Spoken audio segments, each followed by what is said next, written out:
Judulnya sampai lupa. Nah tadi. Oke, kita mulai ya. Yuk, Oke. bismillahirrahmanirrahim. Bismillahirrahmanirrahim. Jangan Ya, lupa itu. Assalamualaikum warahmatullahi wabarakatuh. Selamat sore yang saya hormati Pak Farid dari PT Melon Indonesia. Yang saya hormati Pak Ono dan rekan-rekan semuanya. Ini suara saya jelas nggak ya? Jelas. Oke. Jelas, jelas. Kali ini agak seru nih. Kita membahas mengenai kiat berkiprah di startup digital entertainment. Wah, ini menarik nih. Ini kan istilahnya kita itu bangun tidur aja pegangannya sudah HP ya. Jadi sangat tidak mungkin kalau ya perkembangan internet di Indonesia, apalagi di saat pandemi sekarang ini sudah luar biasa ya. Nah mungkin Pak Farid, monggo diceritakan ini background dasarnya dari PT Melon itu apa dan sebagainya, monggo Mas. Sebelum kita mengulik lebih lanjut. Ya, siap. Mau share screen boleh atau mau yang lain boleh, silakan. Ya, Assalamualaikum warahmatullahi wabarakatuh. Waalaikumsalam. Sore buat Pak Ono, Pak Agung, dan juga rekan-rekan sekalian partisipan acara podcast ini, ITTS, Institut Teknologi Tangerang Selatan, tetangga saya ini. Duh, emang di mana? Sama-sama Tangerang Selatan ini. Emang di mana? Saya di Pamulang, Pak. Oh ya, tetangga. Iya. Oh di Pamulang, main-main Mas ke kampus kita. Siap.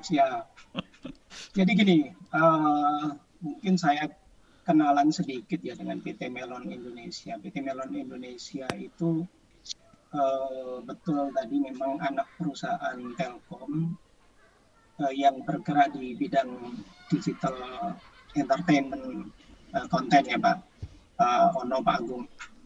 Jadi Melon Indonesia sendiri sebetulnya sudah berdiri sejak 2010. Jadi memang waktu itu Melon Indonesia adalah joint venture sebetulnya antara SK Telekom Korea dengan PT Telkom Indonesia. Nah, seiring perjalanan waktu kemudian Telkom sudah mengakuisisi keseluruhan dari saham perusahaan PT Melon Indonesia sehingga sekarang Melon adalah 100% Indonesia gitu Pak Ono. Dan Melon sendiri di bidang entertainment kami menjembatani sebetulnya antara pemilik konten dan juga customer. Itu pada awalnya memang Melon bergerak di bidang digital musik ya Pak. Jadi apa yang sekarang brandnya adalah Langit Musik kalau sekarang, dan itu layanan musik streaming gitu. Jadi dari pemilik lagu kemudian disediakan platformnya oleh Melon untuk dinikmati oleh penikmat musik di Indonesia. Gitu Pak Ono, Pak Agung untuk awalan mungkin ya. Jadi istilahnya kayak RBT gitu Mas.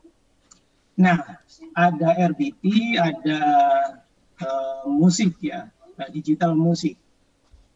Walaupun sama-sama RBT itu lagu ya, tapi agak sedikit berbeda Pak Agung. Jadi kalau RBT itu lagunya kan kita layanannya di manage oleh Melon juga. Jadi RBT yang ada di Telkomsel, nama produknya Nada Sambung Pribadi NSP,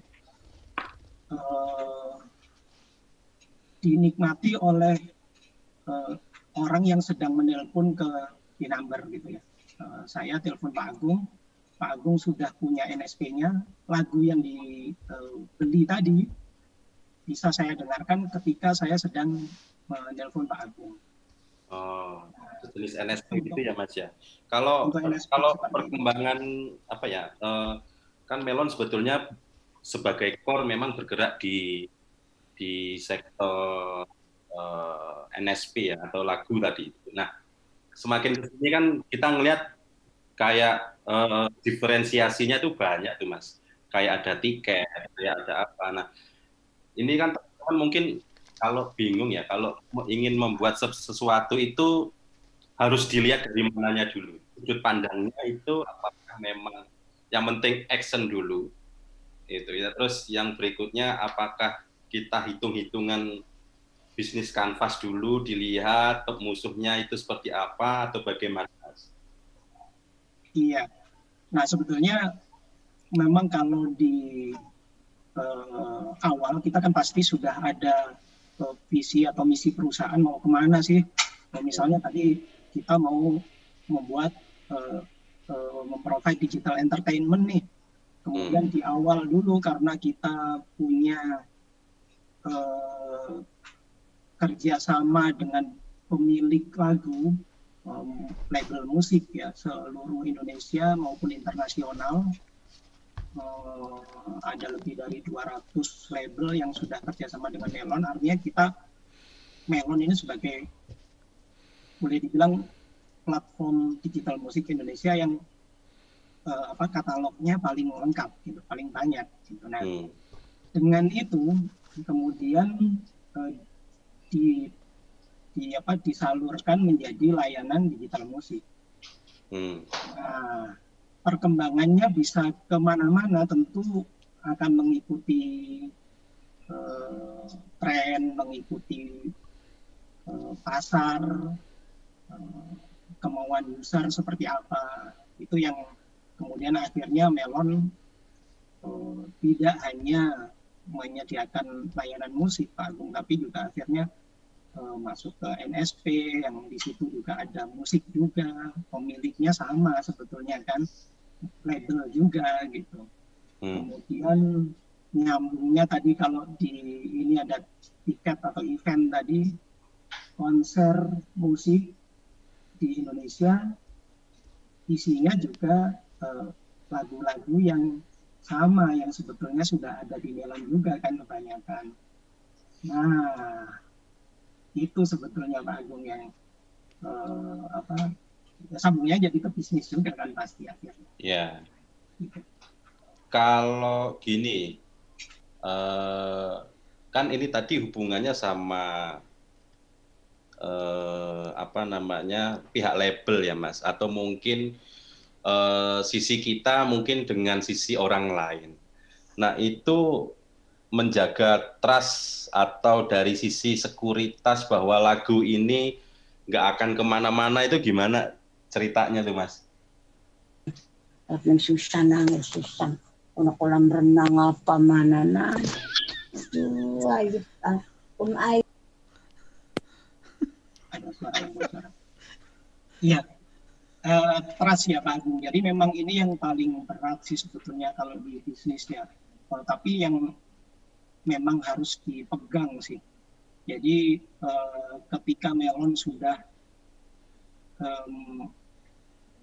punya partnership dengan para pemilik konten, maka ya sebenarnya tugasnya Melon untuk menjaga itu, bahwa lagu ini legal nih, ini penyedia layanan musik seperti Melon, Langit Musik ini berbeda loh dengan lagu-lagu yang ilegal itu. Ini resmi lagunya memang dari label atau dari pemilik lagu.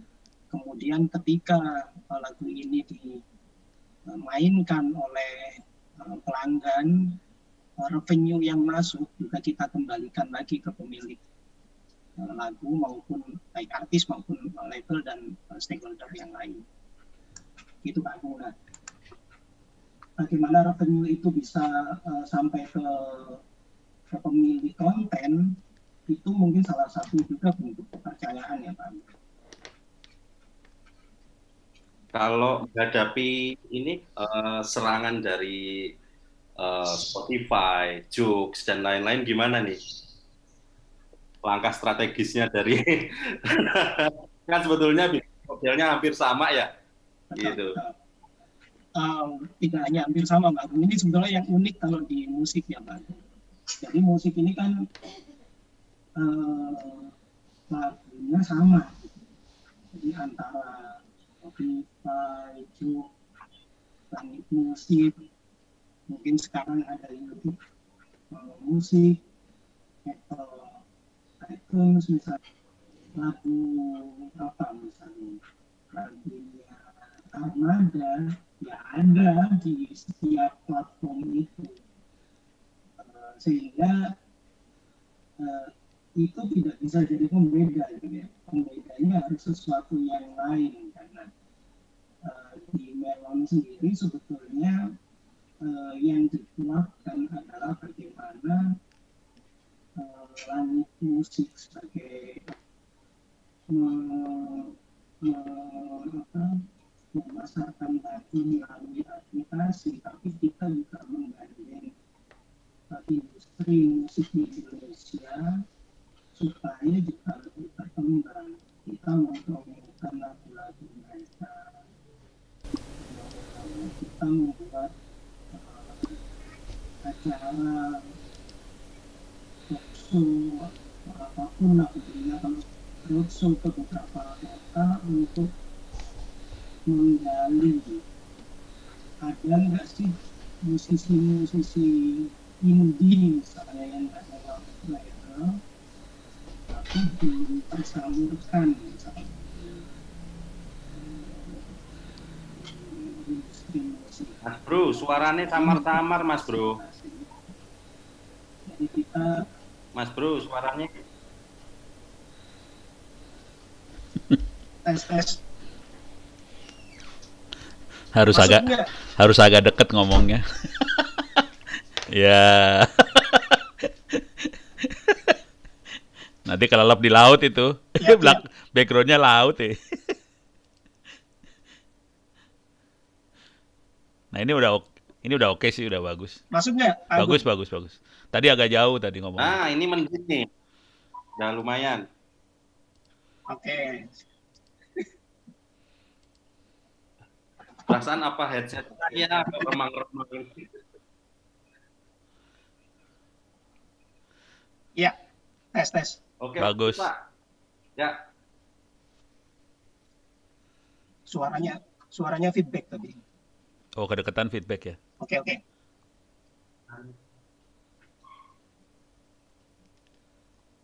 Iya, kedekatan feedback. Mic-nya harus ganti kayak kita berdua ini.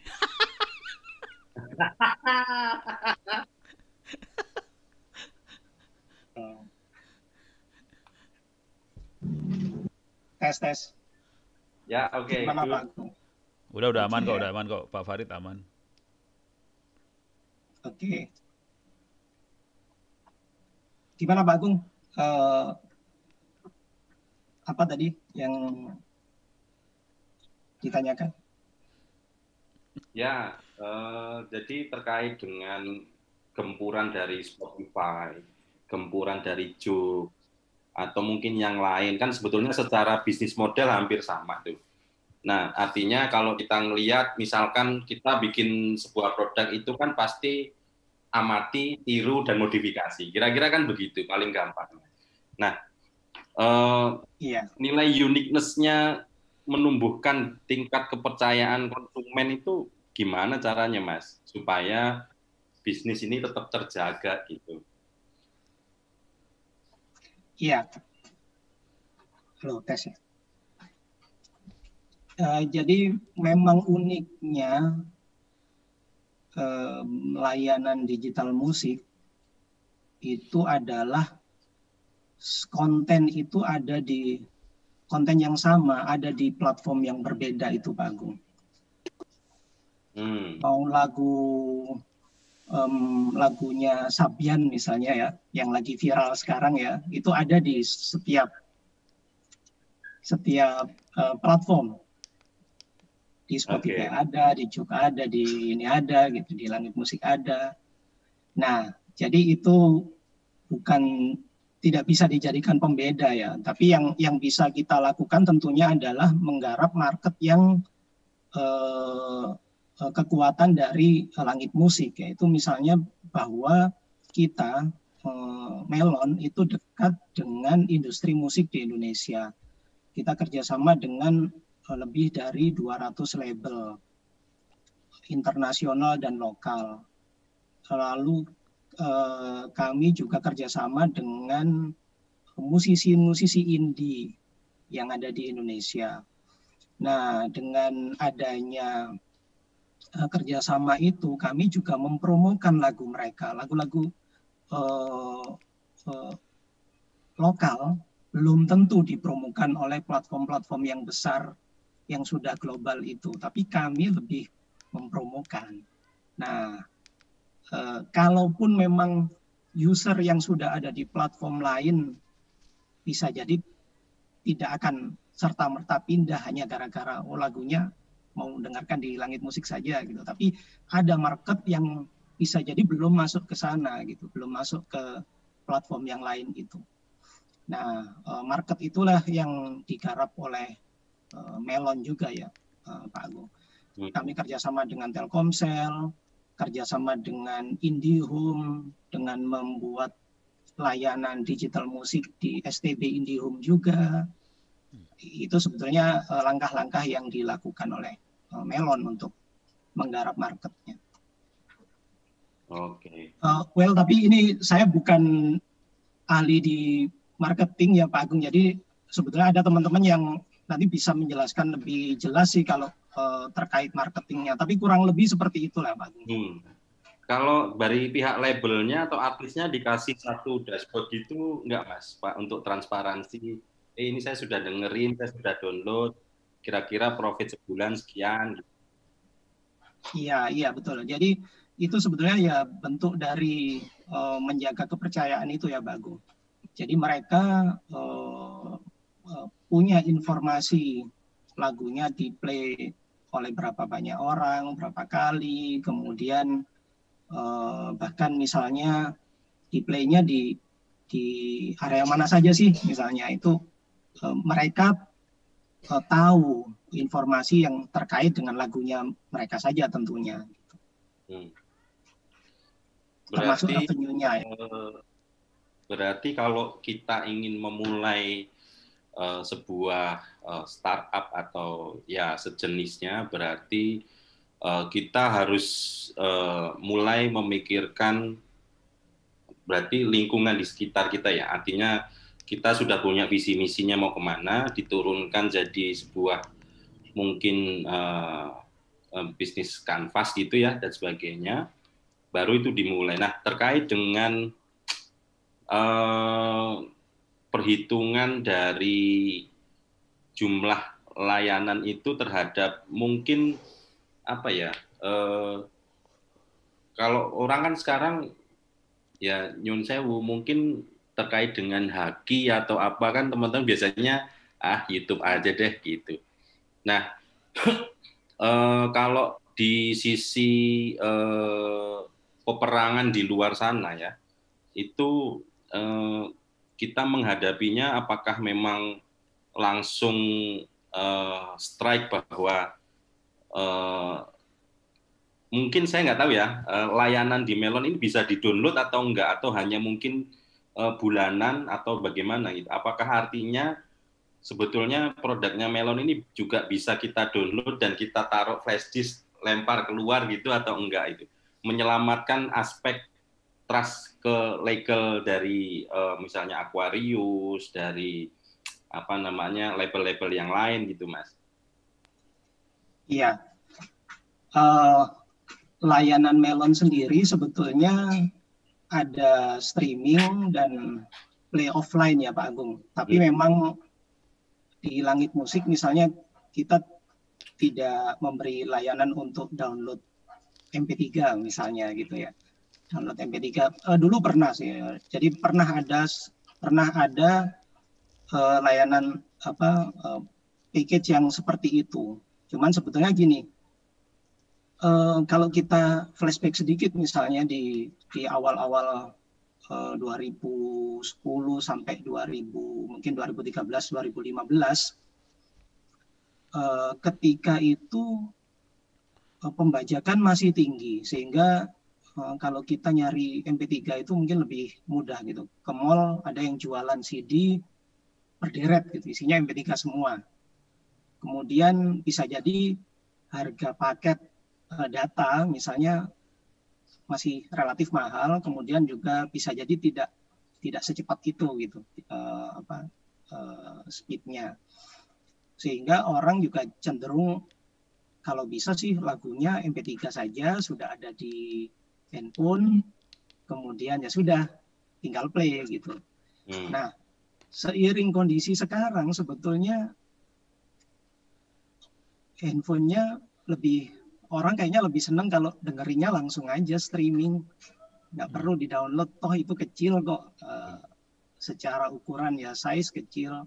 Jadi kalau Pak Agung misalnya buka aplikasi Langit Musik, kemudian senangnya lagu apa, di situ mungkin sudah ada beberapa playlist yang disediakan gitu. Misalnya, udahlah saya mau mainkan top hits yang ada di Langit Musik, gitu play, udah seketika itu juga langsung bisa dengerin semua lagu kan. Wifi juga sudah pertebaran gitu kan. Pada wifi hunter semua kan, begitu lihat ada wifi connect langsung.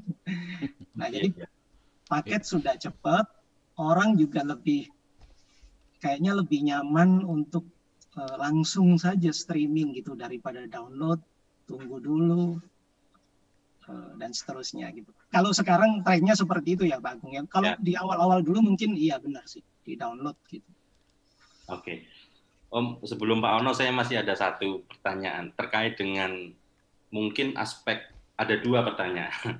Pertama aspek teknologi. Nah, ini yang digunakan teman-teman di dunia digital itu pakai teknologinya apa? Misalkan mungkin bahasa pemrograman atau mungkin database. Yang kedua, UI UX itu apakah penting? Monggo Mas. Pertanyaannya menarik sekali ini. Pertama yang teknologi ya Pak Agung ya. Ya, teknologi. Nah, sebetulnya kalau saya bilang teknologi pakainya apa, kita tahu sendiri lah kalau di IT itu teknologi cepat sekali berkembangnya ya. Sekarang apa gitu, besok mungkin sudah ini lagi, sudah ada yang baru gitu. Terus saja seperti itu. Jadi kami pasti tidak mematok mati harus teknologinya harus A, harus B, harus C gitu.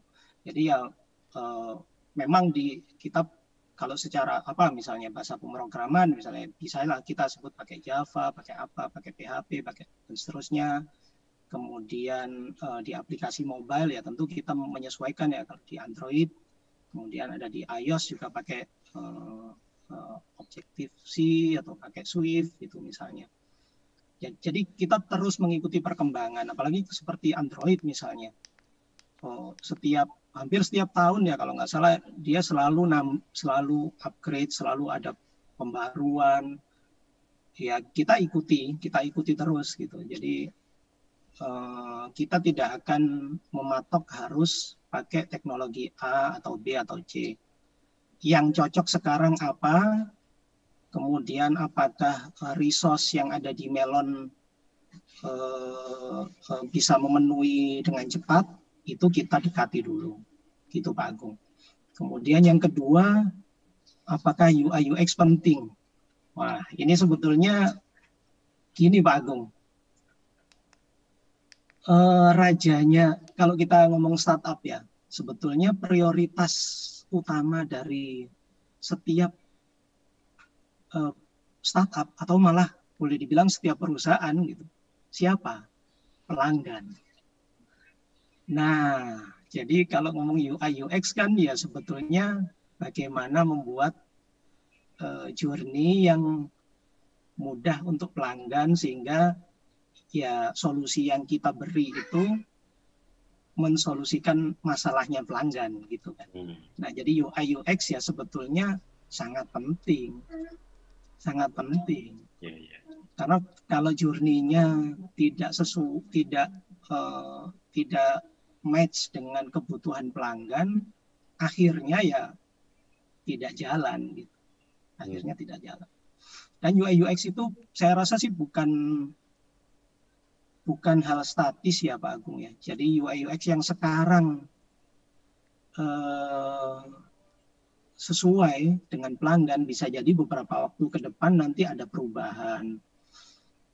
Sehingga ya memang terus bergerak gitu Pak Agung. Ya, karena kan kalau kita ngembangin sistem di government atau mungkin di mana, menu pindah sedikit aja udah bingung kan gitu. Pak Ono ada pertanyaan nih, monggo silakan Pak Ono.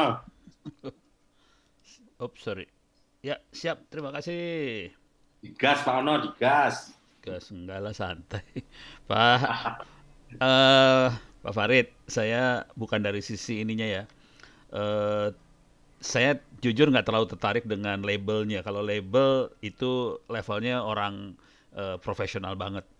Sementara kita tahu banyak banget yang di Indonesia tuh yang levelnya barangkali indie kali ya. Malahan kadang-kadang indie itu nggak suka sama label kadang-kadang.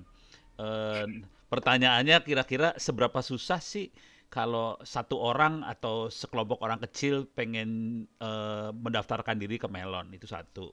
Seberapa susah buat cara registrasi, daftar segala macam sebagai penyedia lagu tadi. Yang kedua, kiat-kiat suksesnya seorang indie ini supaya bisa hitnya tinggi di Melon tuh apa? Gitu. Itu dulu lah Ya. Pak Farid. Sederhana Siap. aja dulu, gampang-gampang aja. Ya Pak. Jadi gini Pak, di pelayanan di Melon yang Langit Musik ini kita memang membuka tidak hanya untuk lagu yang dimiliki oleh label, tapi juga karya musisi-musisi indie yang Pak Ono bilang tadi mungkin malah mereka juga tidak suka dengan label gitu ya. Rada anti label. Iya, nah betul Pak Ono. Ini memang salah satu juga yang di-concern juga oleh Melon. Maka dari itu kami menyediakan juga platform untuk teman-teman termasuk misalnya peserta di podcast ini kalau punya karya musik gitu, karyanya bagus tapi belum pernah nih di-publish lewat label atau lewat apa atau tidak tahu caranya, itu sangat mudah sekali Pak Ono. Kami menyediakan servis namanya laguku.id. Itu tinggal buka laguku.id. Itu web ya? Betul, itu web. Oke. Teman-teman musisi upload saja lagunya di situ. Sudah begitu itu sudah di-approve live, kami akan memastikan bahwa lagu itu memang tidak menyalahi haki tadi yang di ini Pak Agung, bahwa memang lagunya milik sendiri dan seterusnya. Nah, begitu lagu sudah live, sudah nanti ketika lagu itu di-play dan mendapatkan revenue, teman-teman langsung mendapatkan hasilnya gitu. Nah, jadi memang sangat mudah sekali Pak Ono. Itu ada ya berarti oke lah kita upload live udah ya. Berarti ini saya lagi berasumsi. Kemungkinan Melon akan butuh ini juga ya, autentikasi KTP, nomor bank segala macam gitu ya. Betul, iya. Itu di-uploadnya waktu ngupload atau sesudah itu aja kita ngisi? Nggak harus bersama? Nggak harus bersama sih. Tapi biasanya itu didulukan gitu Pak Ono, karena terkait haki ini kan kritikal ya Pak Ono ya kalau di ini. Okay. Jadi memang kita pastikan dulu bahwa ini manusianya benar ya. Manusianya benar gitu baru. Bukan robot. Iya. Tahu itu hanya sekali sih mestinya. Nanti teman-teman kan bisa jadi berkarya itu berkesinambungan gitu Pak Ono ya. Sekarang punya satu lagu, bulan depan mungkin nyiptain 5 lagu misalnya. Iya benar. Itu supaya hitnya tinggi gimana Pak Farid? Nah, oke. Ya, supaya hitnya tinggi. Kami sebetulnya setiap seminggu 2 kali ya, kami membuat event juga untuk Langit Musik namanya Bisik ya. Saat ini hostnya dengan Rosa, bekerja sama dengan Rosa. Ini hostnya salah cantik satu. Kemarin tak suruh bawa Pak, tapi nggak berkenan beliaunya. Iya, nggak level kali.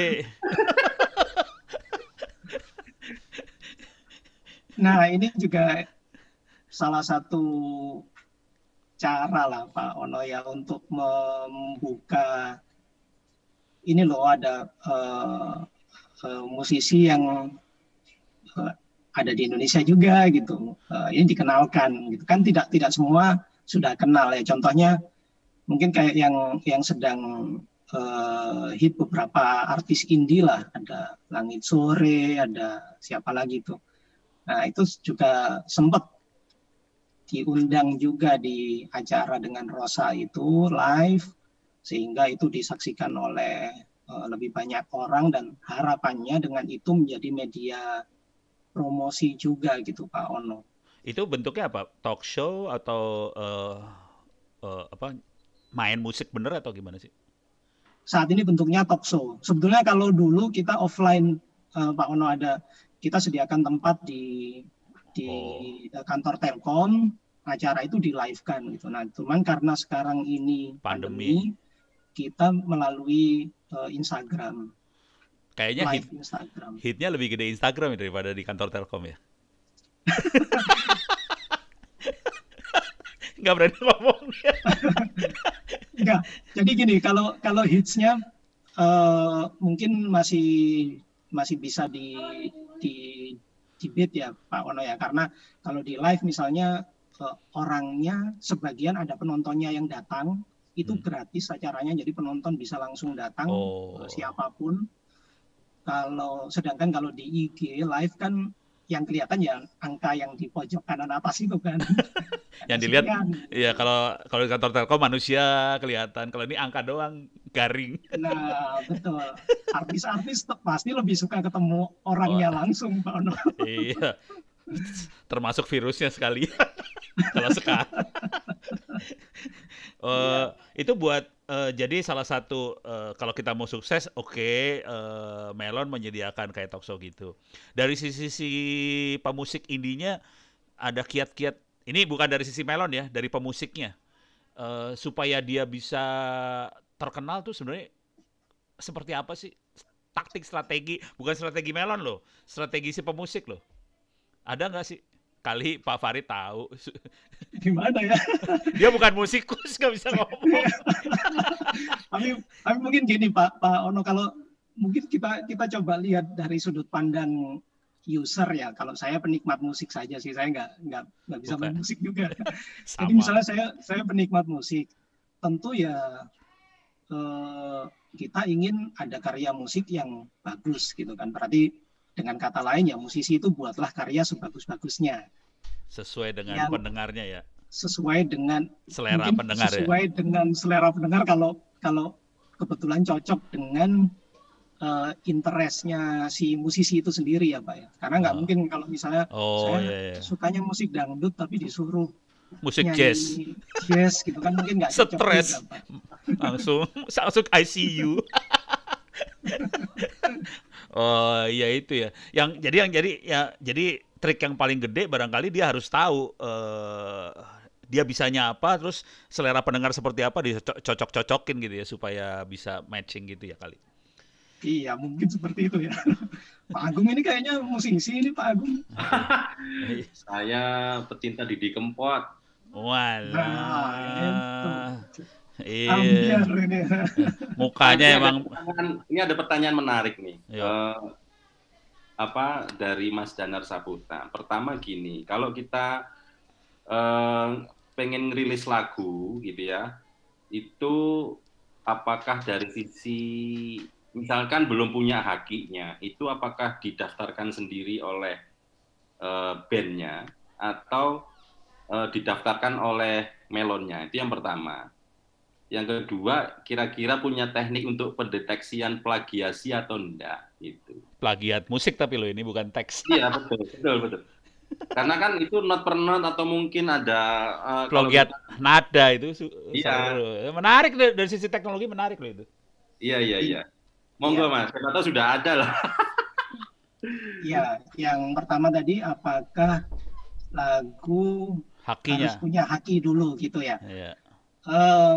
Kalau upload di laguku.id tadi, jadi yang kita minta sebetulnya adalah pernyataan dari artis ya, atau pernyataan dari yang bersangkutan bahwa lagu itu milik dia. Karena kalau sekarang kan katakanlah memang punya haki, tapi sedang proses gitu misalnya, kan masa ya harus nunggu itu selesai, padahal ini lagunya udah jadi loh.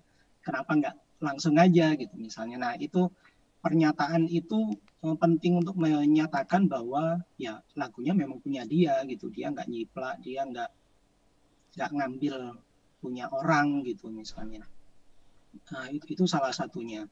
Kemudian apakah akan didaftarkan oleh Melon? Melon tidak mendaftarkan ya Pak Agung kalau dari dalam konteks yang itu tadi. Jadi ya itu adalah hak miliknya artis atau label atau siapapun stakeholdernya yang berkepentingan ya untuk mendaftarkan hakinya. Cuman Melon butuh ini doang pernyataan bahwa saya yang buat pemusik itu yang bikin gitu ya, pernyataan Iya, doang ya. iya. Nah, kemudian yang kedua, apakah ada deteksi plagiasi ya? Saat ini belum ada ini. Nah, ini mantap banget kalau dari ITTS nanti ada mahasiswa-mahasiswa yang mau meneliti kemudian menyumbangkan hasilnya. Aku pernah kena.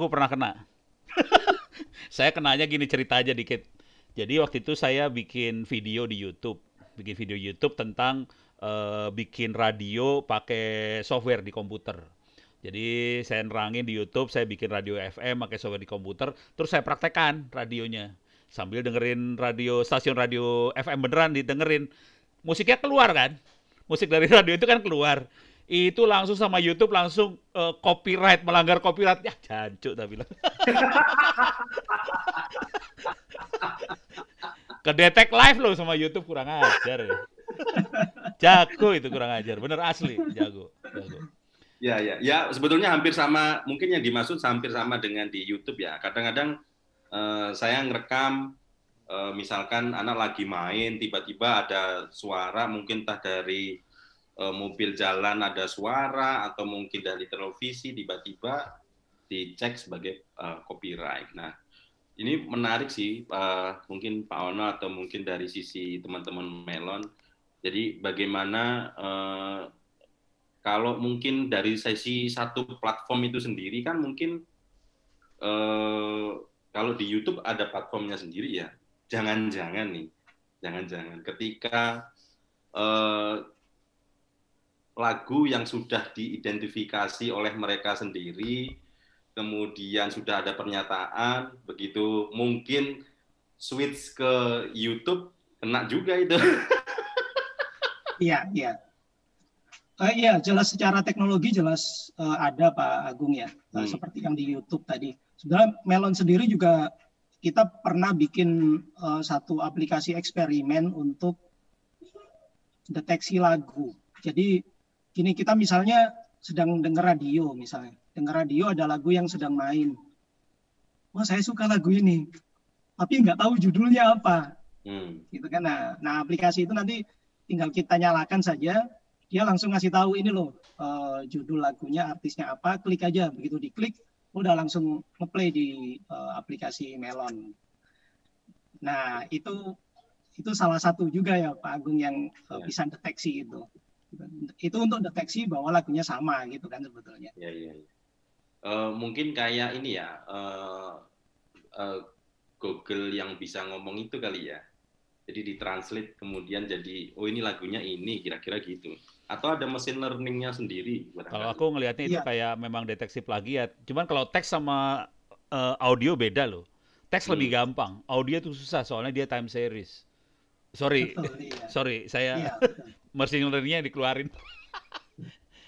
Itu banyak pertanyaan lagi, Pak Agung. Ada banyak pertanyaan loh. Ada 2 lagi pertanyaan. Sebagian udah dijawab. Terus, apakah Langit Musik bekerja sama dengan agregator musik? Apakah Langit Musik bekerja sama dengan agregator musik? Iya, ada beberapa agregator musik yang kita kerjasama juga, seperti Believe, kemudian apa lagi ya? Saya lupa namanya. Yang musisi indie atau musisi lain sudah bekerja sama dengan mereka. Nah, kemudian mereka nanti meneruskan ke platform-platform musik yang ada ya, ke Langit Musik termasuk gitu. Nah, kita juga kerjasama juga dengan mereka. Oke. Itu agregator sama label beda ya? Sorry, gue nggak ngerti soalnya. Iya, jadi kalau agregator itu ya Cuman ngumpulin doang. Iya, Pak. Iya. Boleh dibilang ya mirip seperti Melon sendiri sih. Jadi seperti yang tadi laguku kami membuka, teman-teman musisi upload misalnya kan. Oh, kalau label emang betul produsen ya, dia bantu artis buat produksi gitu ya kali ya. Iya, betul, produksi sampai ke marketingnya lagu, mungkin termasuk manage event dan seterusnya. Terus ada lagi nih, tadi sebetulnya udah dijawab sih, pakai pemrograman apa ini di iya. Udah itu ya. Iya, sudah. Pemrograman. Ada beberapa pemrograman lah, kita sesuaikan. Ini menarik. Kalau misalkan saya nggak tahu ya, Melon kan pasti punya argumentasi terkait dengan profit sharing sendiri ya, dengan label. Pertanyaan saya, misalkan kalau kita kerjasama sama labelnya mungkin BTC atau Blackpink dan sebagainya, sama mungkin yang naga suara. Nah, misalnya begitu ya, Nyon Sewu ini. Profitnya apakah sama, disamakan? Kalau nggak mau ya wis gitu. Atau ya udahlah ngalah gitu. Yang satu booming, yang satu biasa gitu. Iya. Bisnis modelnya sih ada beberapa sih Pak Agung. Jadi bisa nggak hanya satu misalnya. Tapi memang saya nggak bisa disclose kayaknya. Jadi ada banyak bisnis model. Ya mungkin kan saya nggak tahu ya. Mungkin ada label kelas A, label kelas B, atau mungkin kalau di luar sana ya kan mungkin dari sisi pangsa pasar kalau kita lihat garis keras K-pop itu kan tinggi sekali kan gitu. Nah, jangan-jangan ini ada perbedaan bisnis model. Kalau yang dari sono nih, oke lah, mungkin prosentasenya kita agak kecil dikit nggak apa-apa. Tapi kalau yang di sini, wah, pokoknya ya segini gitu. Nah, artinya dalam konteks berbisnis atau mungkin membangun itu berarti kan harus bisa fleksibel ya. Artinya mengakomodir teman-teman yang ingin kerjasama tapi tidak merugikan satu sama lain gitu. Jadi merujuk dari kegiatan ya ini kan kita sektornya digital ya. Kalau mungkin di tempat yang lain saya kira juga sama saya kira. Dalam hal penentuan profit sharing ini pasti jadi bumerang nih. Iya betul. Ya masing-masing penyedia platform punya strateginya masing-masing ya. Agung untuk mengagregasi lagu-lagu yang ada ini, tapi juga gimana tidak merugikan bisnisnya gitu kan. Pasti ada seperti itu. Jadi memang ada beberapa model sih, tapi ya prinsipnya sih harus tetap sama-sama saling menguntungkan sih Pak Agung. Ya kalau yang satu rugi ya mati, bener. Iya. Aku nanya teknik deh, tapi tekniknya bukan dari sisi Melon ya. Tekniknya dari sisi pemusiknya. Mungkin Pak Farid bisa kasih. Ini misalnya saya lagi-lagi pemusik indie ya. Saya lagi ngebayangin mungkin nggak pemusik indie ini 1 atau 2 orang doang dibantu komputer segala macam. Kira-kira teknologi seperti apa yang disiapkan sama si pemusik indie tadi supaya bisa membuat musik gitu. Semahal apa, semurah apa, sesederhana apa, serumit apa gitu. ada versi sederhananya nggak gitu? Kira-kira gitu sih. Iya, sebetulnya kalau sekarang malah teknologinya bisa jadi untuk membuat musik sudah tidak terlalu mahal mungkin ya Pak Ono ya. Kalau dulu katakanlah untuk rekaman harus di studio rekaman yang Yang bagus. mahal Iya. gitu, yang bagus gitu ya. Jangan-jangan teman-teman musisi indie itu sekarang saya rekamannya pakai HP aja misalnya. Tapi selama ada di ruangan yang clean, misalnya hasilnya bitrate-nya tinggi, misalnya jangan-jangan itu sudah cukup gitu loh. Soalnya anak saya juga Jangan-jangan minta dibeliin itu sama bapaknya, minta dibeliin apa sih yang buat kedap suara tuh di tembok itu, yang bentuknya kayak telur itu ya Pak. Iya bener itu, bener ya. Iya beli, aku nyari, bapak dikerjain anaknya, dasar kurang ajar. Kejadian dari sisi alatnya sendiri rata-rata kayak gimana kira? Ada bayangan nggak kira-kira alat yang harus disiapin? Komputer cukup atau harus ada alat musik lagi? Iya, apalagi kalau elektronik misalnya kan sekarang bisa Udah jadi pakai software saja sudah jadi ya? bisa, iya sudah jadi. Itu mahal nggak sih? Mungkin yang saya nggak update ya Pak kalau software-software yang sekarang apa. Bukan musikus. atau kalau ada partisipan di podcast kita saat ini yang punya Oh, yang pengalaman bisa sharing ya, di-share, boleh. ditulis di Di-sharing. chat.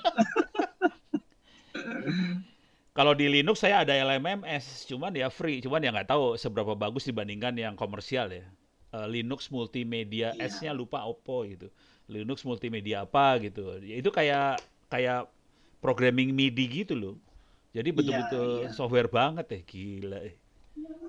Cuman nggak tahu di Indonesia udah sejauh mana nggak tahu saya. Makanya saya nanya pengen tahu Pak Farid udah tahu nggak nih makhluknya pada main apa gitu.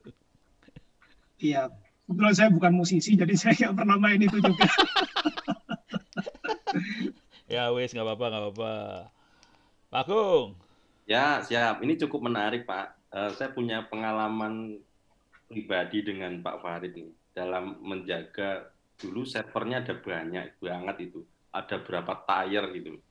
Jadi serangan itu hampir tiap hari, Pak, untuk mencuri lagu-lagu dari label. Jadi separah itu ya? Separah itu, Pak. Jadi serangannya bertubi-tubi, bahkan Mas tutup sini keluar sana, tutup sini keluar sana. Nah, itu waduh luar biasa. Nah, sekarang kondisinya gimana itu, Mas? Untuk menjaga privasi itu apakah masih jadi apa ya? Karena kalau sampai ini bocor kan label, wah trust-nya udah hilang banget itu. Iya. Ya pertama memang pengalaman dengan Pak Agung dulu itu dengan, boleh sebut namanya nggak Pak Agung? Tahu saya. Boleh. Dengan itu memang ada case security lah. Jadi saya rasa di setiap platform yang publik ya pasti akan ada potensi ya Pak Agung untuk security ya. Ya kayak toko lah, toko kalau kita buka ya selalu ada potensi ada maling, ada pengutil gitu, ada pengutil. Nah jadi memang ya dan ini terus ini ya terus berjalan ya Pak Agung. Jadi kita tidak akan berhenti sih pasti. Dan ada security yang baru, kemudian termasuk kalau misalnya saya perhatikan dari ITTS juga salah satu concern-nya di cyber security. Suara saya agak feedback. Masih aman sih? Aman ya? Seperti dari Pak Gildas yang di sesi kedua kalau nggak salah. Nah itu pengalaman dari penelitian kampus yang itu bisa disumbangkan untuk industri juga saya rasa itu pasti akan bermanfaat Pak Agung. Ya, ternyata mengikuti Pak. Obrolan dengan Pak Gildas. Orang direkam juga kok, tenang aja. Ada Iya. rekamannya. Pak Farid akan direkam masuk YouTube. Sudah ada di YouTube kok. Mungkin sambil ini ngobrol, kalau ada yang pertanyaan monggo loh, silakan. Kita tunggu, mungkin ada Pak Farid. Jadi Coba. saya ngelihat memang perkembangannya cukup menarik ya sampai sekarang. Total pegawai berapa, Mas? Oh iya, jadi Melon sendiri sebetulnya secara bisnis juga berkembang Pak Agung. Dari 2010 kita waktu itu lebih ke digital musik ya, digital musik streaming service. Nah, tapi seiring perkembangan sekarang, Melon sebetulnya tidak hanya di digital musik, yang di situ ada musik streaming service, ada ticketing tadi yang disebut melalui tiketapasaja.com, kemudian NSP juga, fast content, juga ada di digital game. Nah, digital game ini yang bagaimana Melon menjembatani lah antara para developer game atau publisher game sampai menuju ke user ya, ke customer. Jadi memang bisnisnya tidak hanya musik sih Pak Agung sebetulnya. Menarik. Kebetulan kan memang salah satu outputnya kita selain cyber security, kita punya e-sport ya. Tadi menarik. Melon sekarang juga diferensiasinya sampai ke game juga ya?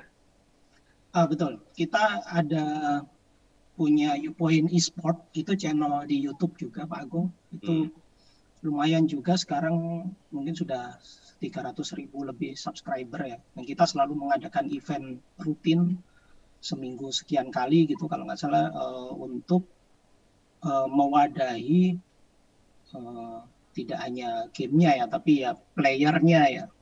Player kan juga sekarang ini sudah tidak hanya hobi ya, tapi bisa jadi kayak profesi gitu. Yang dari situ dia bisa mendapatkan sesuatu, bahkan bisa masuk ke cabang olahraga kan sekarang, masuk PON, masuk SEA Games kalau nggak salah ya kemarin, Asian Games. Nah, jadi kita juga mewadahi itu Pak Agung, termasuk kalau mungkin kalau tadi outputnya salah satunya e-sport, boleh juga itu Pak Agung, bisa dikerjasamakan dengan Melon itu.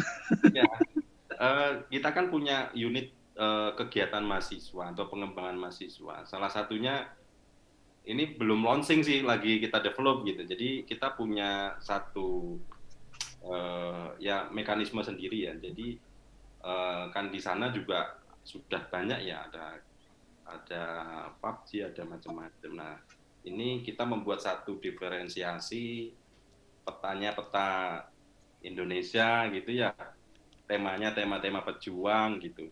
Nah, artinya untuk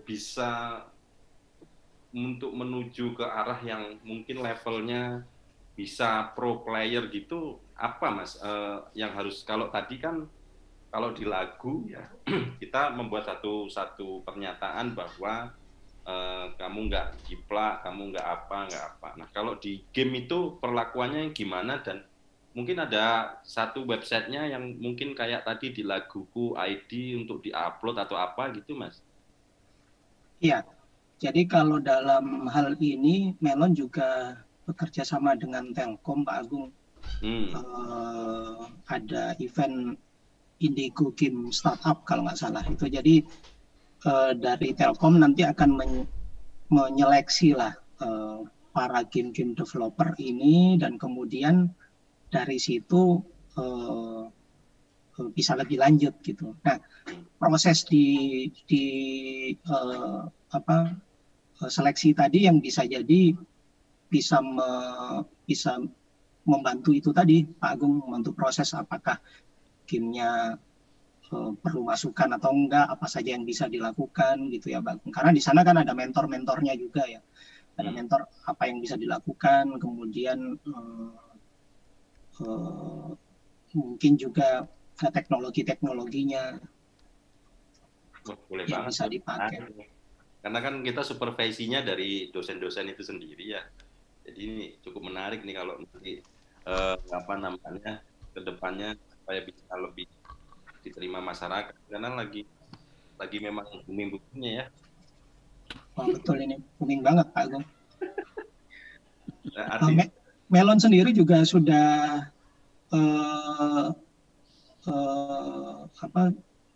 ikut mempublish juga beberapa game yang sudah di live-kan ya Pak Agung ya. Selain kita ada Lokapala itu juga game Indonesia buatan Anantarupa, itu dipublish oleh Melon juga. Sekarang sudah ada di Play Store.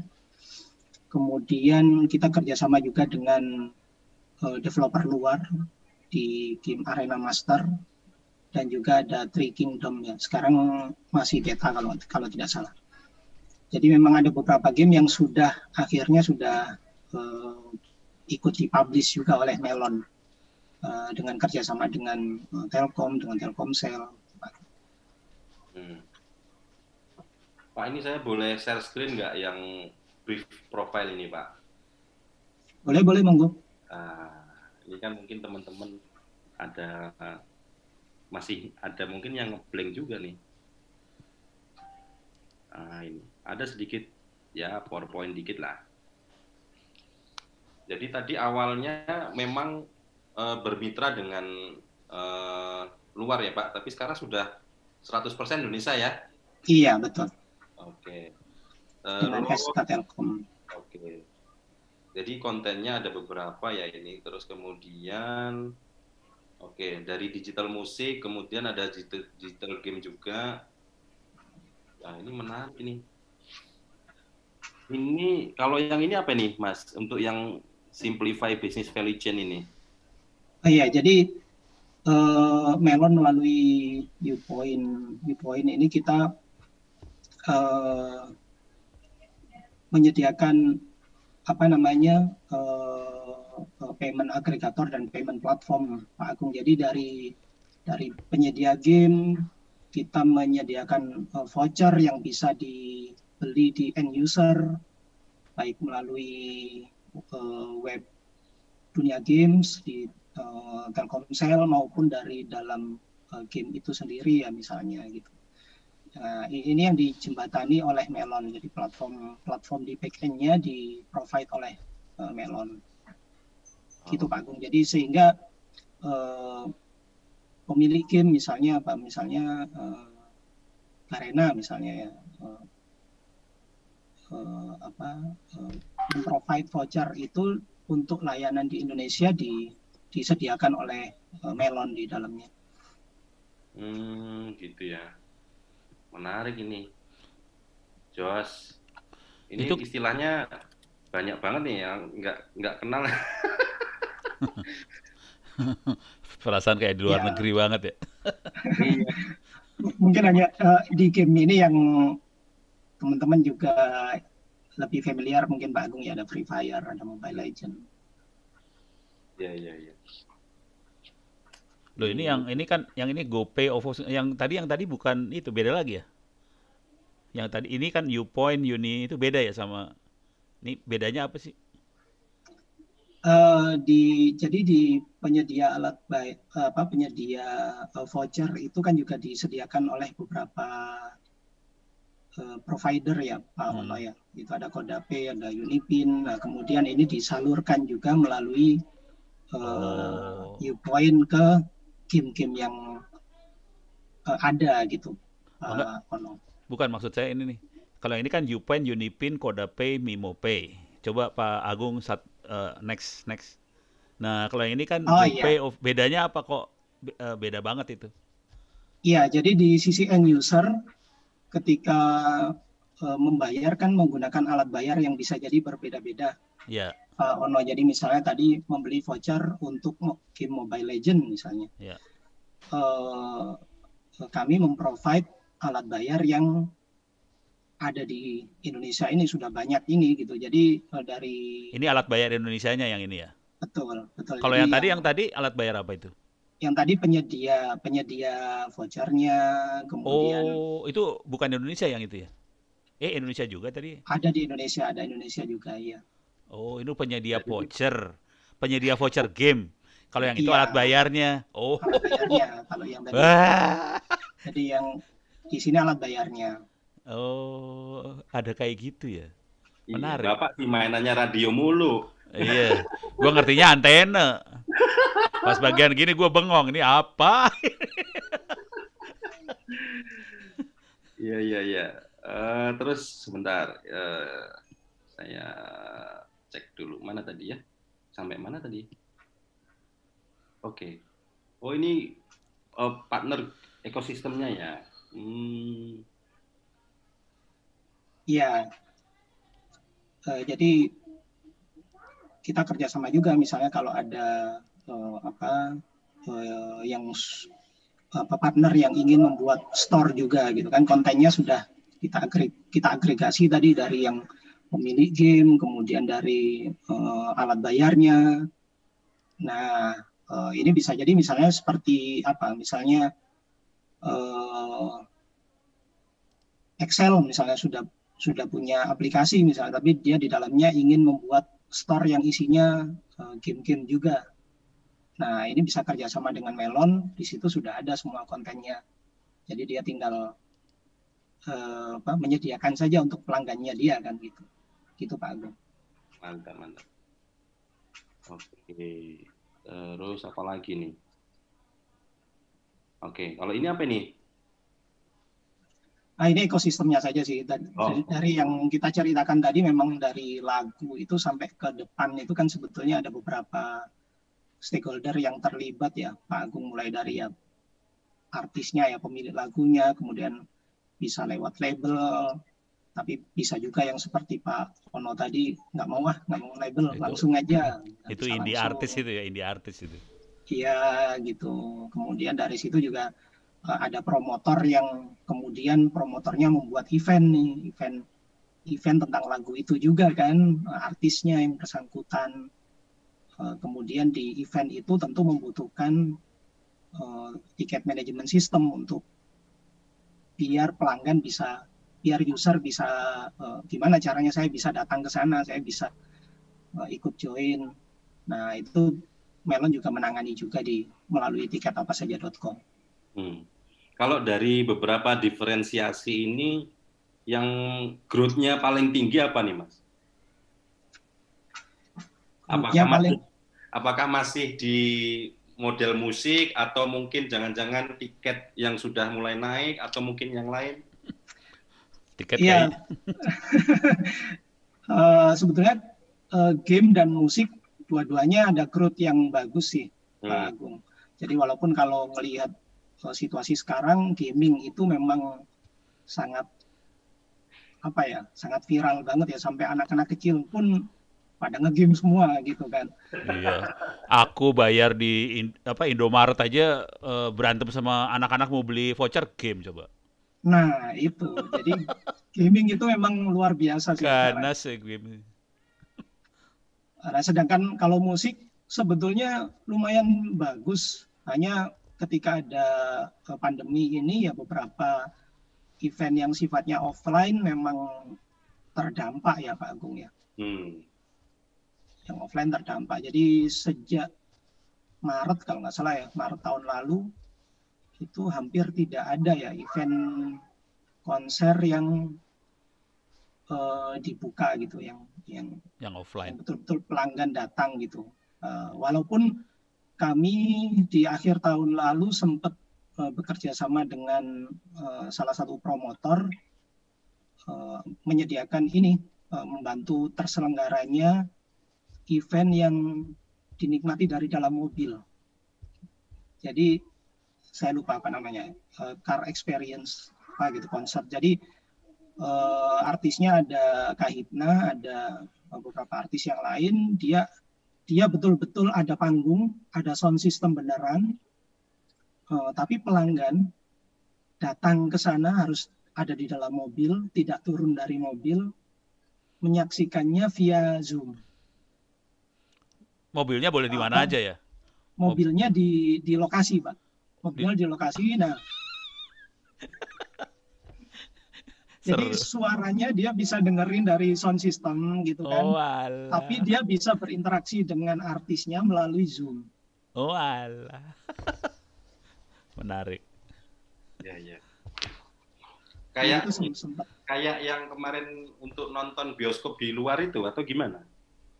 Ya mungkin mirip seperti itu yang di mana sih? Yang di apa? Cikarang itu apa namanya?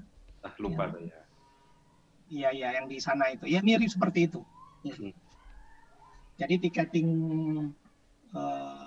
manajemennya disediakan oleh Melon melalui tiketapasaja.com. Ya. Mas nanya nih, pernah nggak terjadi down gitu, Mas? Aplikasi down atau mungkin dalam proses transaksinya nggak berhasil dan banyak komplain, itu bagaimana ngatasi? Padahal kan itu aplikasi harus on terus kan, live streaming kan apalagi. Iya, sebetulnya kalau down ya semua platform pernah down ya Pak Agung ya. Kita mau nyebut siapa, Google misalnya. Google juga beberapa kali down. Iya, WA juga beberapa kali down gitu kan. Jadi nggak ada lah, saya rasa sistem yang tidak pernah down. Ya, artinya untuk menjaga SLA-nya dari Melon sendiri ada strategi gimana gitu supaya kita bisa meniru kan gitu. Iya betul, lihat kita memanfaatkan tren teknologi juga Pak Agung ya. Kalau dulu misalnya semua harus on premise gitu misalnya zaman yang kita waktu case itu Pak Agung kan semuanya sedang ada di on premise. Nah sekarang dengan berkembangnya teknologi cloud ya kita tidak hanya di satu tempat, misalnya kita bisa memanfaatkan beberapa cloud untuk menjaga service gitu, sehingga harapannya dengan itu ya potensi downtime-nya lebih minim gitu Pak Agung. Itu kayak itu ya, CDN, Content Delivery Network kayak gitu ya? Iya ada beberapa yang statik kita bisa pakai CDN juga ya Pak. Oh yang statik? Yang statik bisa pakai CDN-nya. Yang dynamic sih ada sih CDN yang provide kebutuhan dynamic juga seperti itu. Jadi kalau di Google ya saya jadi masarin Google nanti kalau nggak usah jangan.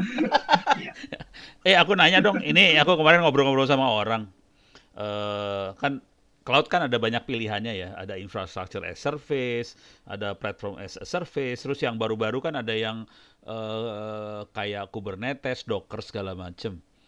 Menurut pengalaman Pak Farid, ini bagus yang mana sih sebenarnya? Ini orang lapangan, ini saya kan teori. Pengen tahu orang lapangan gimana pendapatnya? Iya, kalau di Melon sendiri sih sebetulnya ya kita tergantung kebutuhan Pak Ono. Jadi ada beberapa yang kita udahlah pakai SaaS saja lah, pakai software as service ya, misalnya kayak email untuk kerja ya sudahlah, ngapain lah kita repot-repot, udah pakai Gmail misalnya. Kalau di ini Google Workspace ya, Google Workspace ya sudah kita tutup mata aja lah, kita pakai servisnya. Tapi untuk yang platform ya tentu kita tidak mungkin yang masih di on premise kan Pak. Jadi kita ya mengarah sih ke platform as a service gitu ya. Jadi ya kita fokus ke aplikasinya, kemudian yang di layer bawahnya kalau bisa kita percayakan ke pihak lain ya kita percayakan saja lah, gitu kan Pak Ono konsepnya. Jadi kami nggak mungkin terlalu fokus di nge-handle bawah-bawahnya gitu ya. Iya. Oke, jadi kecenderungannya ke arah sini. Soalnya kemarin ya ini jujur dulu, kemarin saya kan diminta sama Alfamart, itu yang undang Telkomsel juga sih. Terus coba ceritain, terus saya bilang tren teknologinya ke arah ini, ke arah Docker, Kubernetes segala macam. Alfamart komentarnya gini, kemahalan Pak. Docker Kubernetes kemahalan. Oh, mahal tuh. Jadi mereka lebih ke infrastruktur akhirnya as a service. Tapi infrastruktur as a service ngambilnya dari Telkomsel gitu. Karena yang Kubernetes kemahalan ternyata gitu. Jadi saya kaget juga, oh mahal tuh yang itu. Padahal kalau menurut teorinya harusnya lebih murah, bingung harusnya saya lebih jadi. murah ya. Makanya aku bingung. Ya, mungkin bedanya yang satu capex gitu kan Pak. Kalau kita beli server kan harus ukur sampai 5 tahun misalnya harus Oh, karena satu tutup gitu. capex ya. Iya, oke. Nah, kalau di layanan digital cenderung tidak terlalu mudah untuk memprediksi itu ya Pak Ono, karena traffic itu kan bisa naik turun dengan cepat. Jadi misalnya kita prepare capacity untuk 1.000 gitu misalnya. Nggak taunya tiba-tiba naik jadi 5.000 dalam waktu singkat gitu. Nah, kalau untuk capex kan butuh proses panjang untuk provide beli server, Iya, benar. setup dan seterusnya. Jadi cloud enaknya mau ininya gampang banget kalau mau handle traffic tambahan, udah tinggal bayar naik gitu ya. Iya, bayar naik, kalau turun ya kita kurangin. Kurangin gitu. Enaknya cloud kan gitu, naik turun bayar. Ya bener itu dia. Ya Pak Agung. Aku lagi mencermati ya gimana kalau di Melon ada satu monitoring gitu Mas, teman-teman yang ini kan pasti berjalannya 24 jam ya. Artinya mungkin platform ini memang secara tidak langsung ya harus mungkin hampir sama dengan platform-platform lainnya gitu. Nah, yang dimonitoring dalam hal kegiatan dunia digital itu yang di Melon apa aja, Mas? Iya. Jadi memang kalau secara fungsional ya pasti ada ya Pak Agung ya, ada yang bagian operasional gitu yang memonitor apakah servis jalan atau tidak. Kemudian karena kita juga pasti servis itu ada integrasi dengan pihak lain, apakah lancar atau tidak, itu juga bagian dari yang dimonitor Pak Agung.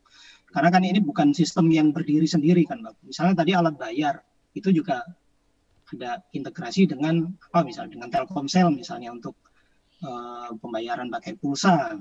Kemudian yang lain-lain juga gitu. Jadi boleh dibilang ya aspek-aspek itu yang dimonitor Pak Agung, selain yang di internal. Kayak traffic gitu ya? Ya, termasuk traffic ya. Pernah nggak keserang DDoS gitu Mas? Iya, ya pasti ada sih Pak Agung. Itu DDoS standar itu. Iya. Saya aja diserang DDoS ya, orang rumah diserang DDoS, gila.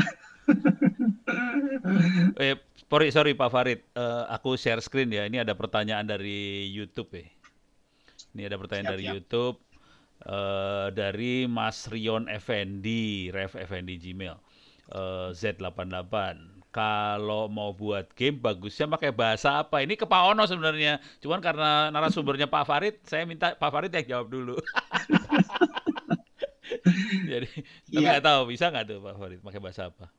Iya, mungkin ada beberapa platform untuk gaming ya Pak ya, biasanya kayak Unity, kemudian apalagi gitu ya, ada beberapa mungkin ya. Nah, mana yang bagus atau tidak mungkin ya lebih disesuaikan dengan apakah kita lebih menguasai yang mana, itu kan juga penting ya. Kemudian apakah kebutuhan untuk membuat game yang ingin dibuat itu tercukupi atau tidak. Saya rasa kalau misalnya membuatnya sederhana tapi kemudian memakai tools yang besar yang mungkin untuk license-nya juga besar, jangan-jangan malah overkill gitu kan. Nah, jadi ya yang paling bagus apa? Saya rasa sih lebih enak kalau yang dikuasai apa, itu saja coba dimanfaatkan gitu. Iya. Ini saya tambahin komentar aja. Anak saya jurusan game soalnya. Ono bukan. Nah, di BINUS. Jadi benar tadi Pak Farid ngomong Unity, ya anak saya pakai Unity. Walaupun waktu di kampus dia makainya Blender, sempat nyoba Blender juga. Cuman sekarang Unity. Cuman ternyata dia nggak suka coding. Jadi bahasa yang dipakai kayaknya C apa kayak gitu-gitulah. Java pasti salah satu antara dua itulah, lupa. Kalau pembuatan bahasa biasanya pakai C ya? C dan Unity biasanya. Iya. Nah, cuman ternyata setelah dia lulus, sekarang anak saya itu kerjanya animasi, bikin film animasi. Jadi codingnya ditinggal. Bapaknya langsung ngomongnya, lu gua bayarin dulu SPP buat belajar coding buat. Tapi ya udahlah. Gitu ceritanya. Jadi ini buat Mas Z di YouTube ya. Buat teman-teman di YouTube kalau mau nanya silahkan kirim email ke saya ya, ono@indo.net.id. Ya, Pak Agung, monggo. Ya, tentunya ini ya, menjaga siklus dengan segitu banyaknya orang mungkin Mas, yang dilakuin teman-teman atau mungkin Mas Farid selaku ada di level yang tinggi, bagaimana mengatur banyak kepala dan mungkin ritmenya bagus, attitude-nya juga bagus, sehingga membuat pola bekerjanya itu nyaman. Mungkin di awal, mungkin teman-teman kan kadang-kadang si itu begini. Nah, biasanya kan kalau band mungkin kan sering bubar atau apa. Nah, siklus dalam kita menjaga teman-teman ritme, mungkin teman-teman yang coding, yang apa itu di Melon ada strategi khusus nggak tuh? Iya, kebetulan kalau Melon kan mungkin masih agak sedikit masuk karakteristiknya startup gitulah ya, yang kulturnya terbuka, kemudian misalnya fleksibel lah untuk jam kerja juga cenderung fleksibel, kemudian komunikasi antar tadi Pak Agung bilang level gitu, mungkin ya boleh dibilang kita terbuka lah Pak Agung, jadi mungkin agak berbeda dengan kalau yang di pemerintahan misalnya, jangan-jangan saya nggak tahu sih, saya belum pernah sih. Nah seperti itu. Nah itu saya rasa bagian dari gimana supaya engagement-nya karyawan tetap terjaga ya Pak Agung ya. Jadi dengan komunikasi dengan ini. Kemudian ya saya merasa itu proses yang timbal balik Pak Agung. Jadi ya bagaimana sebetulnya para karyawan, misalnya kalau di konteks saya developer lah, ya pastikan dulu developernya memang berminat untuk develop gitu kan. Minat coding lah kasarannya gitu. Kalau nggak minat coding ya nanti jadinya beban Pak Agung, bukan kerja. Ini kayak nggak minat coding kayak anaknya Ono itu, nggak minat coding. Jadi memang timbal balik sih Pak Agung ya. Jadi dari tim juga memang kita cari tim-tim yang memang punya passion, punya minat untuk coding. Kemudian dari sisi perusahaan ya tentu timbal baliknya ya bagaimana tersejahterakan gitu kan. Bagaimana bisa sejahtera, kemudian suasana kerja yang fun misalnya. Jadi di Melon sendiri ada beberapa corporate culture yang kita kembangkan untuk tujuan yang seperti itu tadi Pak Agung. Misalnya nih yang sederhana lah, misalnya setiap bulan kami selalu mengadakan Melon Day istilahnya. Jadi di mana itu adalah jam bebas, kita ketemu, ngumpul, kita merayakan teman-teman yang berulang tahun di bulan itu, gitu. Kemudian kadang-kadang ada acara-acara tertentu lah yang fun gitu. Kalau sebelum pandemi ya, kalau di masa pandemi sekarang kita lebih banyak ya ketemu, ngumpul, ya ngobrol-ngobrol kayak Zoom gini aja, merayakan yang ulang tahun, ya mungkin ada souvenir atau kenang-kenangan buat yang ulang tahun gitu. Hal-hal seperti itu mungkin kelihatan sederhana, tapi menurut saya sih itu bagian dari membangun engagement antara perusahaan dengan karyawan ya Pak. Karena itu penting sih. Jadi kalau semangatnya udah ini kacau. Mas, ini ada pertanyaan nih. Bagaimana menentukan banyak banget nih. Bagaimana challenge digital musik pemain lokal dengan global player, jokes dan lain-lain. Tadi kayaknya udah ya. Iya. Ini itu tadi ya. Ya. Ada tips nggak nih untuk membangun ekosistem startup khususnya bagi pemula yang ingin membuat startup? Mana ini yang barangkali ada juga nih, monggo. Yang dijawab yang mana ini Pak Agung? Wah, Yang semua harus dijawab nih.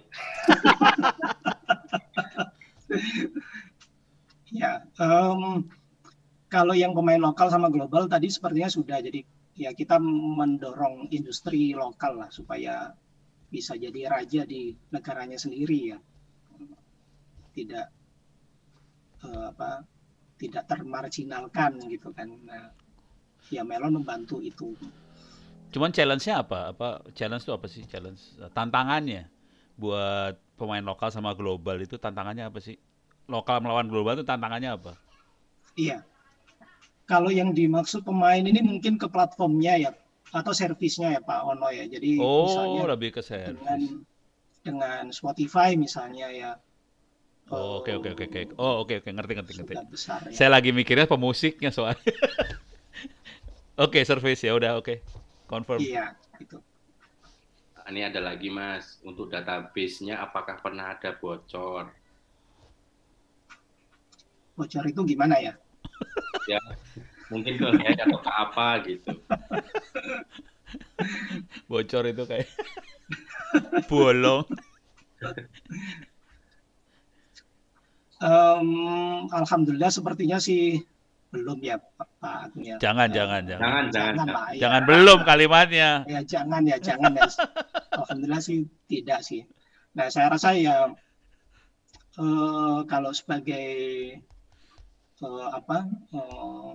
sesama anak negeri mungkin ya kita bangun itulah semangat bahwa ini sama-sama membangun gitu. Jadi biar tidak merusak. Usaha untuk membantu itu saya rasa sih selalu bagus ya Pak Agung ya. Jadi ya seperti case dengan Pak Agung dulu misalnya kalau ternyata menemukan sesuatu dan niatnya untuk membantu membuat lebih baik sih selalu kami appreciate sih pasti. Ini saya ada sedikit foto dikit lah. Nah, ini kira-kira yang dipakai sama teman-teman di Melon apa aja nih Mas? Karena ini yang di ITTS kita ajarkan nih.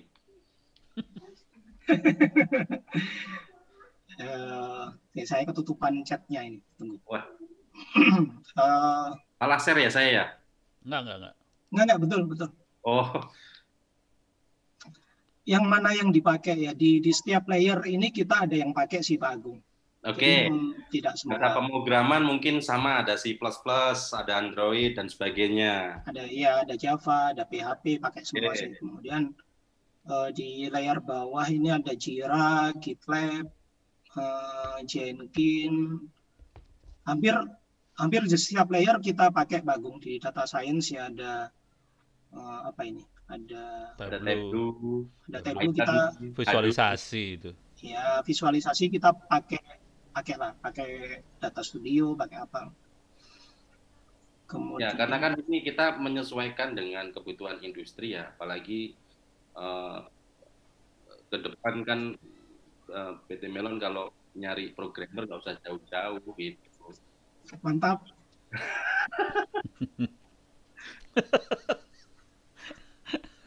Saling iklan. Ini iklan. Iklan dikit. Tetangga sendiri pula kan. Ya Pak, karena kita punya beberapa unit kegiatan mahasiswa ya, mulai dari Tableau, kemudian yang lain-lain itu kan kita ajarkan juga gitu. Bahkan di semester awal. Gitu. Jadi, malah mungkin bisa buat kerja praktek kali ya. Nah, silakan. Kalau kerja praktek bisa online nggak ya? Kan sekarang lagi pandemi, gimana kerja prakteknya coba? Itu kayaknya sekarang sedang tidak ada. Online gini saya nggak tahu kalau di kampus mensolusikan kerja online-nya seperti apa Pak Ono ya. Ya kalau coding mah bisa online sih sebenarnya.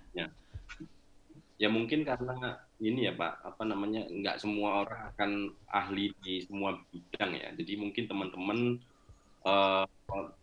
kalau yang di luar sana ingin belajar, ya inilah yang sudah kita petakan di ITTS gitu ya. Jadi karena kita memang basicnya industri, kurikulumnya kita adopt dan sebagainya untuk masuk ke dalam sebuah pengajaran, Ya harapannya ketika saya lempar begini semuanya ternyata dipakai kan gitu. Nah, sehingga ini bisa menjadi panduan lah gitu. Jadi nggak usah jauh-jauh nyari orangnya. Iya betul. Kalau di setiap layer ini memang perlu sih Pak Agung, itu dibutuhkan untuk industri juga sih pasti. Ya. Ada lagi nih, teknologi apa yang sudah digunakan untuk mengatasi pembajakan? Kalau pembajakan di luar mungkin apa? Pemerintah sejauh ini gimana Mas untuk masalah pembajakan itu Mas? Pembajakan dari dulu sebetulnya juga di ini ya Pak Agung, dari pemerintah juga terus mendorong juga kan agar mengurangi pembajakan ya, dengan ada banyak lah itu ya, yang undang-undang saya nggak hafal ya, ada yang kalau membajak kena hukuman apalah gitu, macam-macam, kena denda, kena segala macam. Kemudian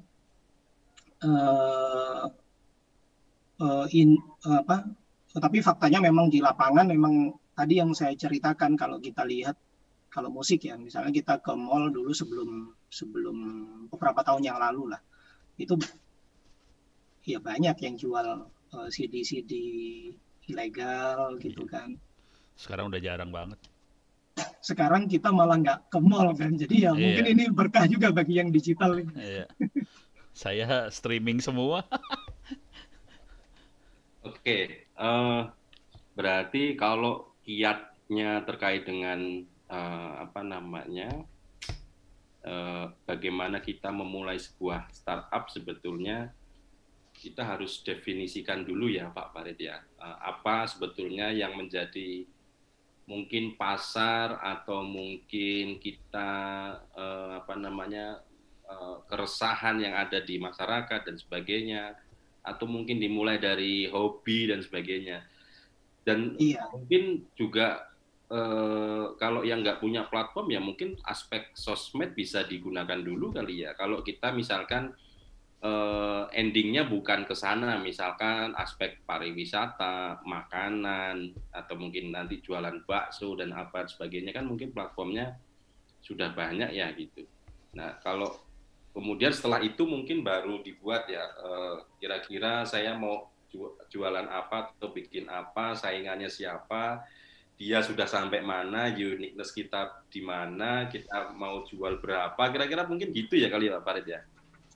Iya betul. Dan ini kan kalau misalnya di teman-teman di mahasiswa bisa jadi kan tidak semuanya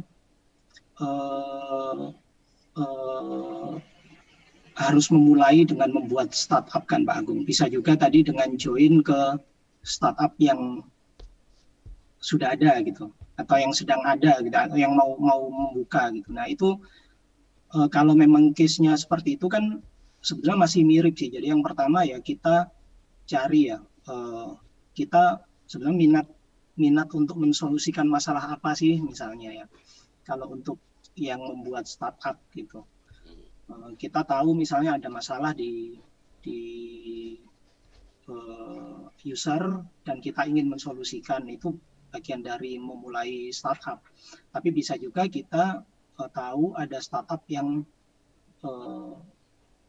mulai mensolusikan masalah itu tadi dan kita ingin terlibat dalam membantu proses itu menjadi lebih cepat. Itu kan juga tidak apa-apa juga gitu Pak Agung. Jadi tidak harus semuanya dimulai dari harus membangun perusahaan gitu kan, tidak harus seperti itu juga saya rasa. Ya sebetulnya problem-problem di sekitar kita sih banyak ya, apalagi kalau mungkin kita ngelihat aspek di pemerintah yang kaitannya mungkin ngurusin sampah, ngurusin pendataan peternak atau apa dan sebagainya, sebetulnya kan banyak juga sebetulnya. Kalau kita ngelihat kan memang sisi lain, kenapa Melon menjadi menarik, karena menurut saya gempurannya udah luar biasa Mas, dari Joox, dari Spotify, YouTube itu sendiri dan lain-lain, sehingga ini kayaknya patut untuk diangkat gitu. Jadi ada uniqueness tersendiri nih di PT, terlepas dari bapaknya Telkom ya. Karena masih survive lah. Saya kenal beliau ini sudah lama banget gitu. Jadi dan masih di situ gitu. Jadi wah ini menarik nih kalau sudah angkat. Ukurannya dari ini berat badan, naik apa enggak itu aja.